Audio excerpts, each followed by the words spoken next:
Per un tratto di Romea ci sarebbe un'alternativa per Chioggia-Piove, che è l'Arzerone. L'Arzerone, che è una strada che comunque è sacrificata, non è molto larga, sorpassano in modo azzardato, è abbastanza pericolosa. Allargare quella è possibile?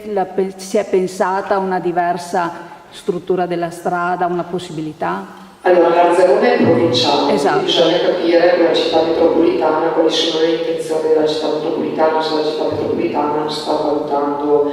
Avevamo aperto un tavolo con il comune, la città metropolitana, dove partecipavano i tecnici, comunque l'ANAS, per vedere se l'Arzerone poteva essere considerata una via d'uscita qualora la Romea venisse interrotta, anche solo per lavori. Però gli interventi da fare sono importantissimi, anche perché poi bisogna ricongiungere, comunque insomma, avevano fatto delle ipotesi e sono delle varianti non poco impattanti che comunque riportavano sulla Romea.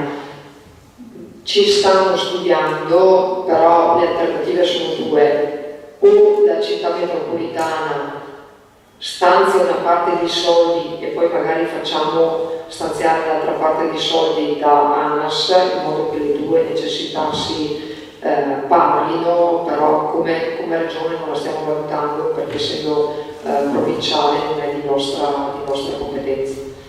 In Regione Veneto è appena stato approvato il piano triennale delle opere pubbliche e, come annuncia il consigliere Montanariello, Chioggia non tocca neppure un centesimo. Sono stati previsti per il prossimo triennio interventi per 270 milioni di euro, zero alla nostra città, governata dalla destra come dalla destra è governata la Regione.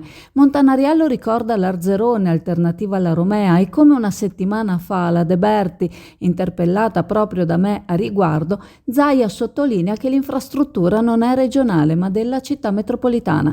Montanariello ricorda però che sull'Arzerone la Regione ha messo in campo un intervento in 3 stralci, ne ha portati a termine 2, ma il terzo sembra non sia stato programmato, lasciando di fatto l'intervento incompiuto e quindi sprecando risorse economiche pubbliche. Il consigliere esorta la città metropolitana, che gode di un ottimo bilancio e che è sempre governata dal centrodestra, a portare a termine l'intervento.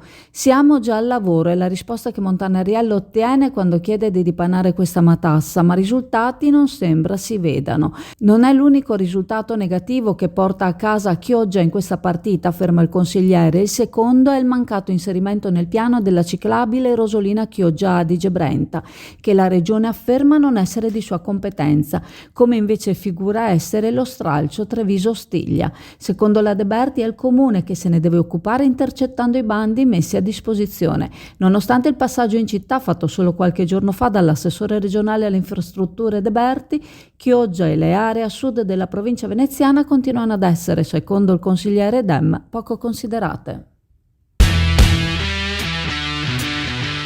Dragster Italjet, motori ad alta prestazione 125, 200 e 300 cc.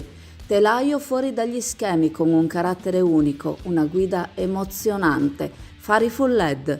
Un Urban Superbike di cui ti innamorerai. Vieni a vederlo da SD Auto, Chioggia, Viale Stazione 36.